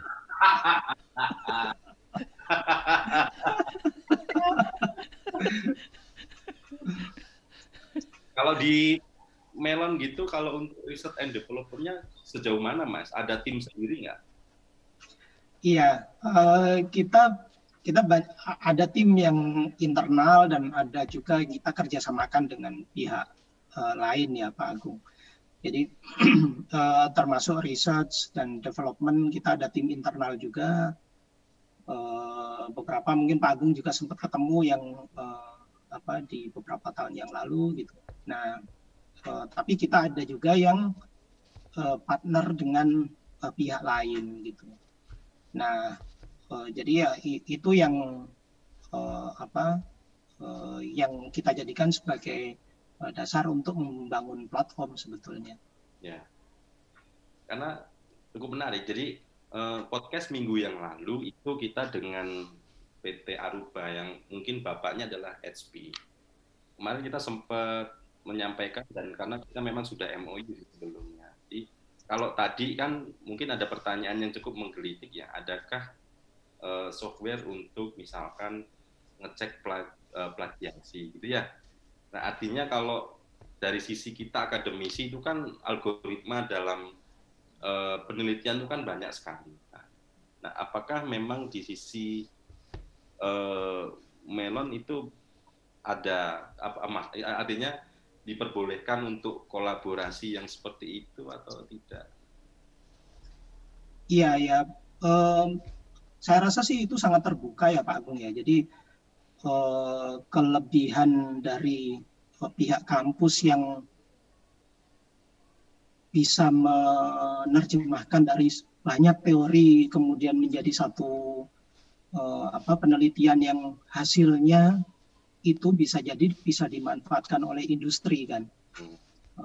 Mungkin tidak hanya Melon, mungkin ada perusahaan lain yang juga bisa memanfaatkan hasil penelitian dari ITTS misalnya, termasuk Melon ya, termasuk itu tadi misalnya dari ITTS juga sudah melakukan penelitian dan apakah misalnya membutuhkan data sampel tertentu dari Melon, kemudian hasilnya nanti ternyata bagus nih, bisa diterapkan di layanan yang ada di Melon. Nah itu saya rasa hal-hal seperti itu sangat terbuka ya Mbak. Kenapa tidak gitu kan, itu sama-sama saling ini kan, saling menguntungkan juga gitu. Ya, karena kan media atau platformnya dari beberapa aplikasi itu kan berbeda-beda ya. Contoh misalkan begini, kita download dari YouTube misalkan, terus kita naikkan 3 atau mungkin naik 1 nada atau apa kan jadi berbeda. Begitu kita klaim, kita upload ke Melon kan, karena Melon dan YouTube kan beda ya. Jadi ternyata sebetulnya ini ada yang sudah nih, tapi di versi YouTube. Atau mungkin ini sudah nih, tapi di Spotify gitu. Nah itu kan integrasinya agak susah juga gitu. Sebetulnya untuk konten tertentu sih ada ya. Bisa ada di istilahnya di fingerprint ya. Jadi ada satu konten ada fingerprintnya gitu lah. Nah nanti sebetulnya fingerprint itu saya rasa sih yang dipakai YouTube tadi juga sebenarnya pakai semacam itu ya Pak Agung ya. Jadi lagu-lagu yang sudah ada di YouTube itu sudah dibuat fingerprintnya sehingga kalau ada orang yang mengupload ya kasarannya tinggal dicek aja ada fingerprint yang sama enggak gitu. Kalau ada ya udah ditolak. Menarik ini. Yang menarik soalnya kecampur sama ono ngomong itu loh. Ono ngomong terus ada lagu lewat kok tahu itu lagu itu loh. Dia bisa bedain. Iya, betul. Itu jago dia itu, kurang ajar ya. Iya, betul, Pak. Kalau cuma satu lagu doang gampang. Kalau kecampur itu yang jago itu. Iya. Dan lagunya sebagian lagi dapet itu, kurang ajar banget. Terkagum-kagum saya itu sebenarnya. Mantap. Langsung ini video saya langsung diblokir. Melanggar copyright. Waduh. Suaranya diblokir Pak ya, tinggal gambarnya doang. Ya enggak, semua video-videonya kena semua. Walah. Kalau penikmat melon di luar negeri ada, Mas? Kalau Langit Musik kan saat ini marketnya untuk user Indonesia ya Pak Agung ya. Jadi ya bisa aja sih Pak Agung misalnya sedang ke luar negeri pakai ya bisa. Cuman memang targetnya sebetulnya lebih ke pasar dalam negeri ya Pak Agung ya. Kalau peminatnya umur berapa sih Mas peminat lagu itu? Nah, Lo ngehina gua itu mah. nah ini sebetulnya yang menarik Pak Agung. Jadi kalau konteksnya lagu, kalau dulu sebelum pakai layanan musik streaming misalnya, kita mungkin untuk menikmati lagu kita datang ke toko kaset gitu ya. Ada nggak sih namanya toko kaset, toko CD misalnya? Toko CD kemudian kita beli CD-nya gitu. Nah, saya yakin mungkin Pak Agung kalau ke toko CD bisa jadi nggak akan beli lagu-lagu yang dalam tanda kutip memalukan gitu ya. Mungkin lagu apa sih? Itu Didi Kempot itu siapa tadi?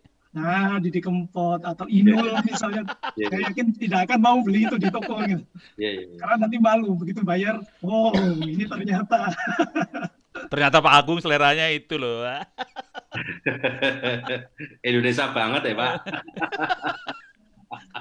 Nah, kelebihannya kalau pakai musik streaming service ini kan udah kita sendiri yang dengarkan Pak Agung, tinggal pakai headset, kita pilih lagu segila-gilanya gitu, sudah tidak ada yang tahu lah gitu, tidak ada yang tahu. Tidak ada yang tahu kalau Pak Agung fansnya Rhoma Irama misalnya. Gitu. Kalau di Melon pernah bikin satu analisis nggak? Oh ternyata banyak umur yang sekian nih yang paling banyak aktif mengakses gitu. Iya betul. Jadi itu tadi kalau kita lihat lagu-lagu lama itu tetap tinggi Pak Agung. Itu yang akses Pak Ono itu Tommy Jack. Begitu. Iya. Patih Purwasih begitu. Nggak masalah kan? Nggak masalah. Yang penting melon laku. Itu. Jadi memang banyak di umur 20 sampai 35 gitu ya. Tapi yang di atas itu tetap ada marketnya karena lagu yang lama itu juga tersedia kan di Langit Musik gitu ya.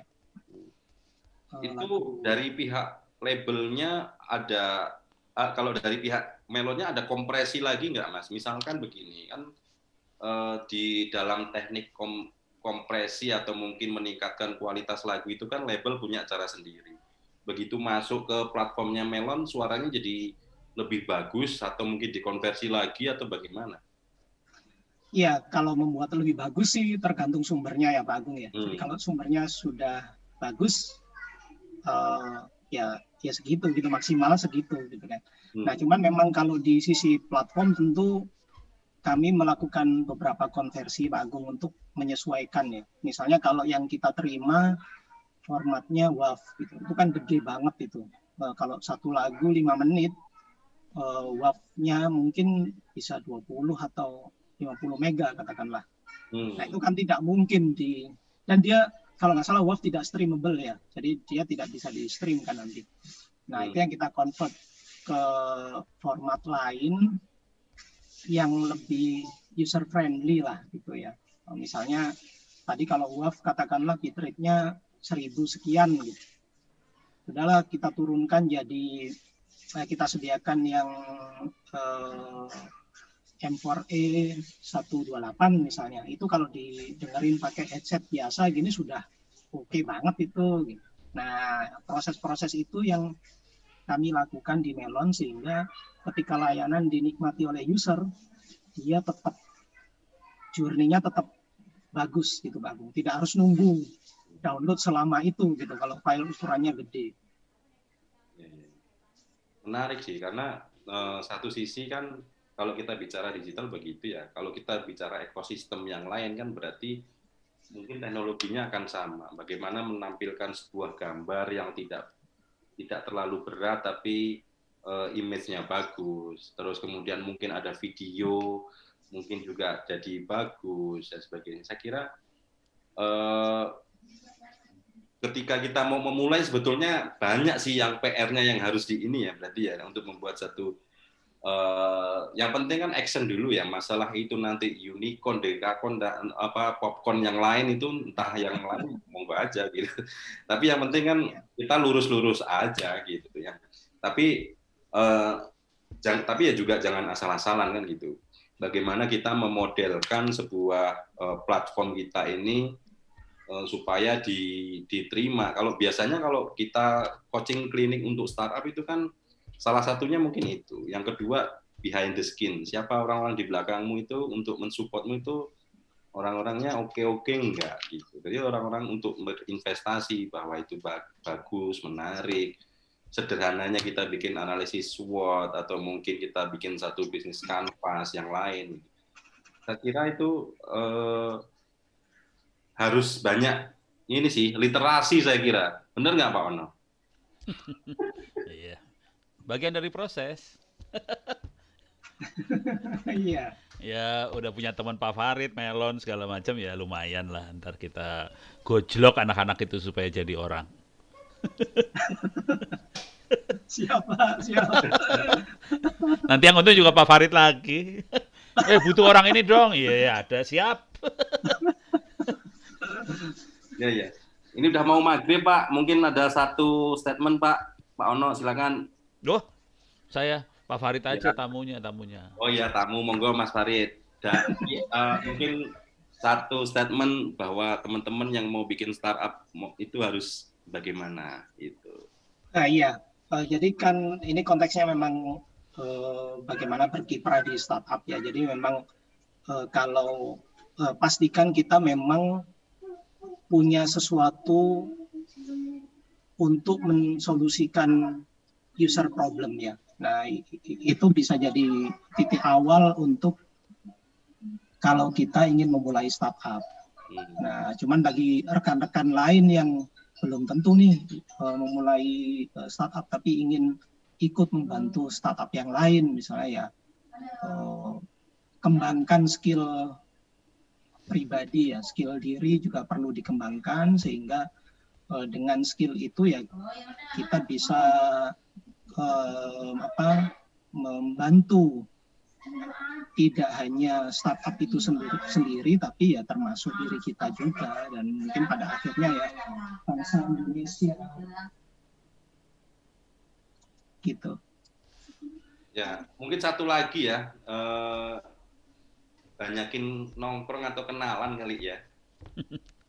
Nah, itu termasuk tuh ya. Tapi ini pandemi nggak boleh nongkrong, Pak Agung. Ya, artinya kita harus membuka koneksi networking yang bagus supaya kita juga mungkin sepintas dulu saya pernah kenal ini dan sebagainya.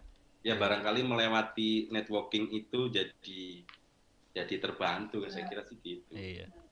Kerjaan banyak dari KKN ya.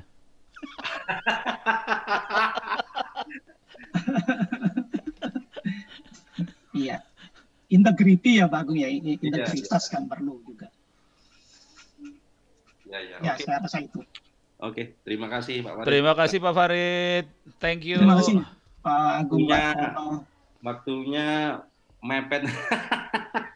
Masih banyak sebetulnya seluk-beluknya yang harus dikupas tuntas, tapi pada intinya mungkin sebagai closing bahwa apapun passion kita sebetulnya tinggal kita bisa mengeluarkan inovasi-inovasi yang nggak usah jauh-jauh dari kegiatan kita sebetulnya, dan itu di saat pandemi sekarang ini semuanya serba teknologi gitu.